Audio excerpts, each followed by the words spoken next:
मेरे मोहतरम बुजुर्गों और दोस्तों, आज की वीडियो भी उसी सीरीज की एक सेक्शन है जो इससे पहले गुजर चुकी है। तो आज की वीडियो को हम वहीं से शुरू करते हैं जहां से इससे पहली वीडियो हमने खत्म की थी।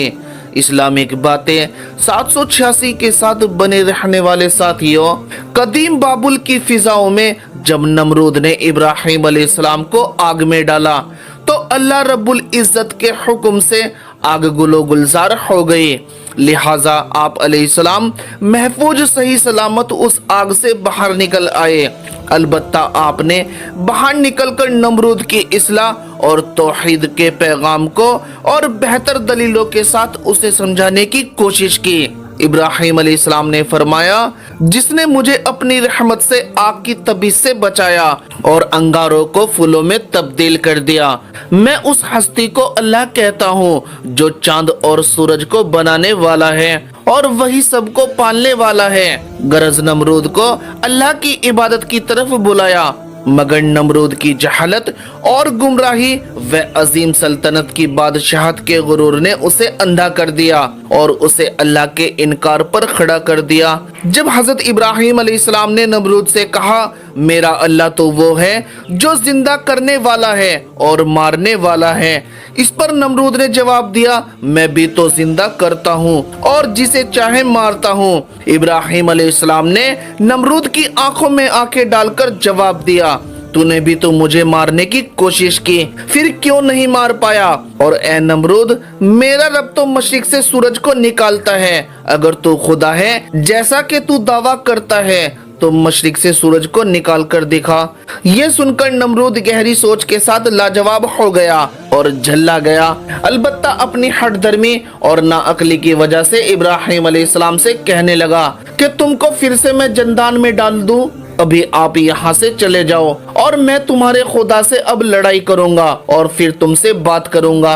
यह सुनकर इब्राहिम अलैहिस्सलाम तबस्सुम फरमाते हुए वहां से निकल गए। इधर नमरूद ने अपने सिपाहियों को बुलवाया और एक अजीम मीनार बनवाने का हुक्म सादिर किया जिसके जरिए वो इब्राहिम अलैहिस्सलाम के खुदा से मुकाबला कर सके।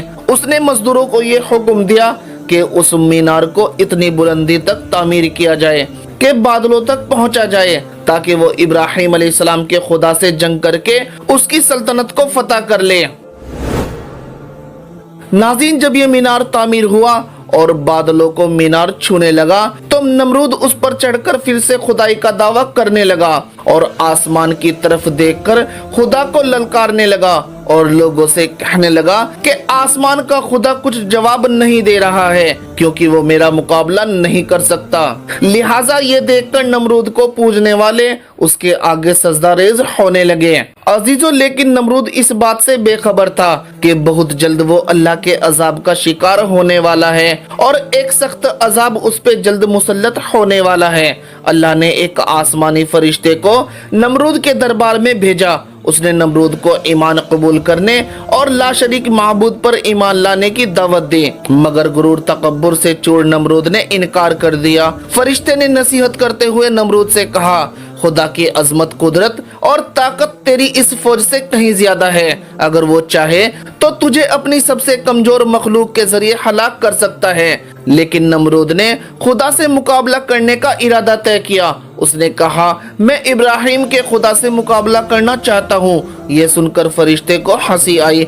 फरिश्ते ने नमरूद को 3 दिन की मोहलत दी जिसमें नमरूद ने अपने तमाम लश्कर को जमा किया और पूरी ताकत और कुव्वत के साथ जंग के लिए तैयार हो गया। जब तीसरे दिन की शुरुआत हुई तब अल्लाह ने मच्छरों का एक बड़ा लश्कर भेजा जो तादाद में इतने ज्यादा थे कि सूरज की रोशनी भी नजर नहीं आती थी और ये सारे मच्छर सिपाहियों की सफ में फैल गए और नमरूद के लश्कर पर हमला कर दिया। मच्छरों ने लश्कर के सिपाहियों का खून चूसना शुरू किया। इस पर सिपाहियों ने मच्छरों पर हमला करने के लिए हवा में तलवार घुमाई और तलवार घुमाने की वजह से भीड़ में उन्होंने अपने ही लश्करियों को मार डाला। अफरा तफरी में मच्छरों से डर के सारा का सारा लश्कर भाग निकला, यहाँ तक कि एक मच्छर नमरूद के नाक में दाखिल हो गया और नाक के रास्ते दिमाग में घुस गया और मगज खाने लगा।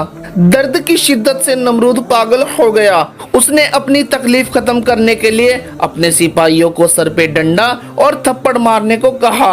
जब ये लोग नमरूद के सर पर डंडा मारते तो मच्छर काटना छोड़ देता और जब डंडा ना पड़ता तो फिर काटना शुरू कर देता। हालत इतनी बुरी हो गई कि अब जो शख्स भी नमरूद के दरबार में आता वो उसे अपने सर पर जूते मारने को कहता। यूं उसे 400 सालों तक जूते और डंडे पड़ते रहे और खुदाई का दावा करने वाला इतनी बड़ी सल्तनत का बादशाह जिल्लत की मौत मर गया।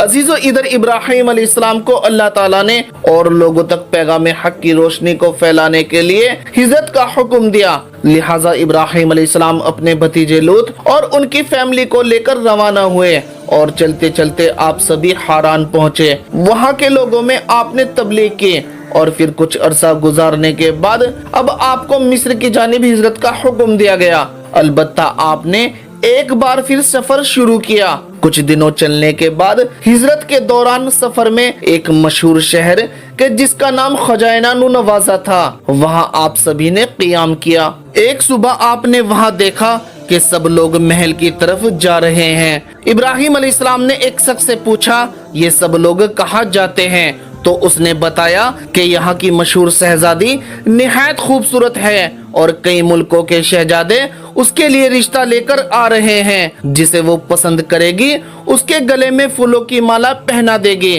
फिर उससे उसकी शादी कर दी जाएगी। रिवायत है कि उस शहजादी के हुस्न की शोहरत बेइंतहा थी। लिहाजा इब्राहिम अलैहिस्सलाम भी अल्लाह के हुक्म से महल तशरीफ ले गए। जब शहजादी नकाब ओढ़े हाथ में फूलों की माला लिए अपने वालिद के साथ जलवा अफरोज हुई तो उसकी नजर इस भीड़ में हजरत इब्राहिम अलैहिस्सलाम की चमकती हुई पेशानी पर पड़ी। दस्तूर के मुताबिक शहजादी ने फूलों की माला इब्राहिम अलैहिस्सलाम के गले में डालकर फैसला सुनाया कि इसको मैंने चुन लिया है। नाज़रीन, वो शहजादी हजरत सारा अलैहिस्सलाम थी। अलबत्ता हजरत सारा का निकाह हजरत इब्राहिम अलैहिस्सलाम से हो गया।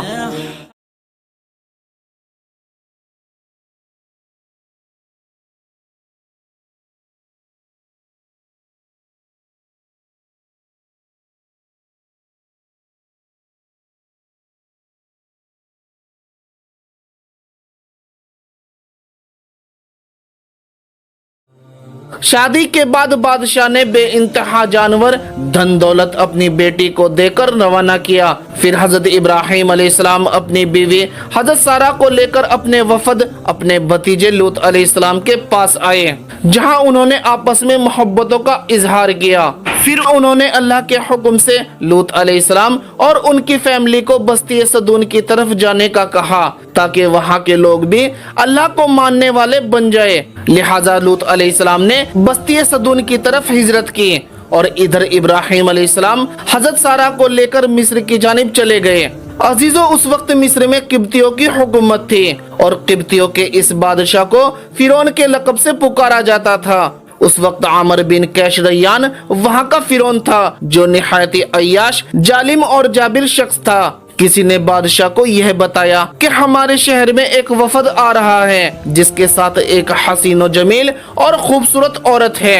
चुनाचे फिरौन ने पहले ही एक फौजी दस्ते को हुक्म दिया कि जैसे ही ये लोग मिस्र की सरहद पर पहुँचे तो उनको मेरे पास लेकर आना और उस औरत से पूछना तुम्हारे साथ जो आदमी है वो कौन है। बस अगर वो उसका खाविंद हो तो उसे कत्ल कर देना, अगर वो उसका भाई है तो इज्जत व एहतराम के साथ महल में दाखिल कर देना।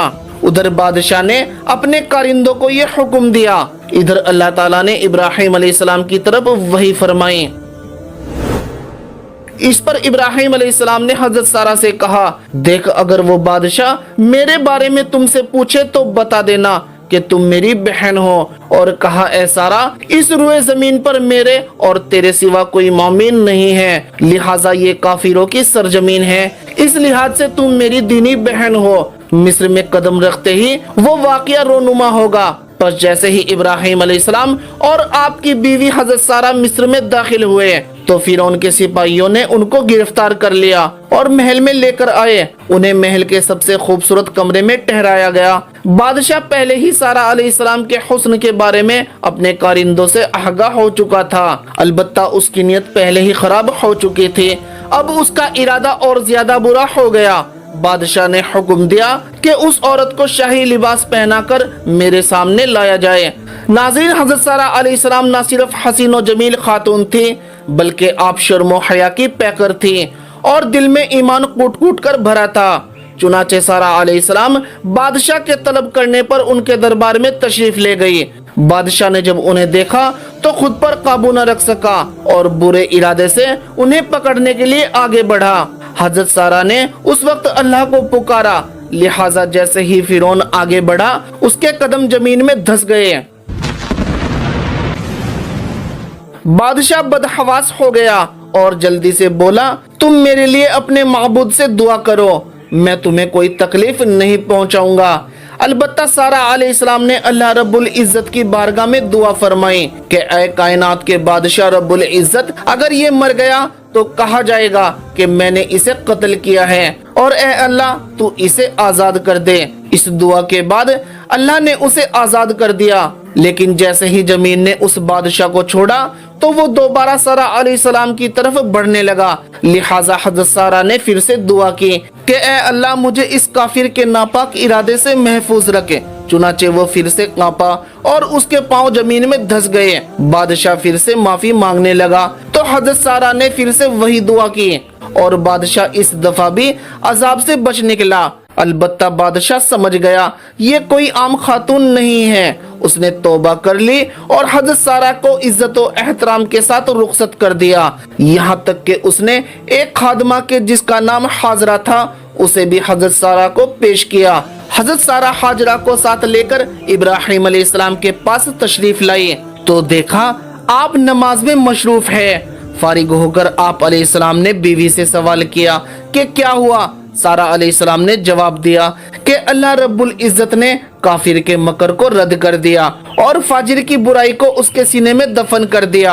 अजीजो, इस वाक़े के बाद हजरत इब्राहिम अलैहिस्सलाम हजरत सारा और हाजरा को लेकर फलस्तीन की सरजमी कीनान में दाखिल हो गए।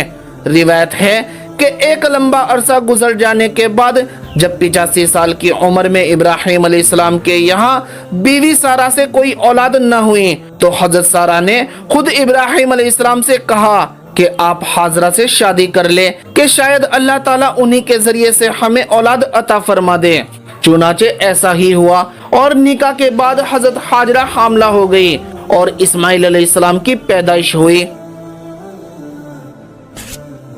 अल्लाह ताला ने कुछ अरसे बाद हजरत सारा अलैहिस्सलाम की दुआ भी सुन ली और उनके यहाँ भी एक औलाद हुई जिसका नाम इसहाक अलैहिस्सलाम रखा गया। उन दिनों हजरत इब्राहिम अलैहिस्सलाम की उम्र 100 साल और हजरत सारा अलैहिस्सलाम की उम्र 90 बरस की थी। हजरत इब्राहिम अलैहिस्सलाम ने हाजरा और बेटे इस्माइल को मक्का मुकर्रमा में मुंतकिल कर दिया और इस्माइल अलैहिस्सलाम की नस्ल से ही अरब कबाइल वजूद में आए और इमामुल अंबिया हजरत मोहम्मद सल्लल्लाहु अलैहि वसल्लम उन्हीं कबीलों में पैदा हुए। जबकि इसहाक अलैहिस्सलाम के बेटे याकूब अलैहिस्सलाम से बनी इसराइल वजूद में आए। तो नाज़रीन, इसी उम्मीद के साथ इजाजत दीजिए कि आपको हमारी वीडियो पसंद आ रही होगी। मिलते हैं इससे अगले वाक़े में जल्द तारीखी तहकीकी और मामूलाती वीडियो के साथ। बस आपसे दरख्वास्त है वीडियो को लाइक कर दिया करें और नए जुड़ने वाले साथी लाइक के साथ साथ सब्सक्राइब कर दिया करें, क्योंकि फिर हमारी वीडियो आप नाज़रीन तक पहुंचती रहेगी। खुदा हाफिज।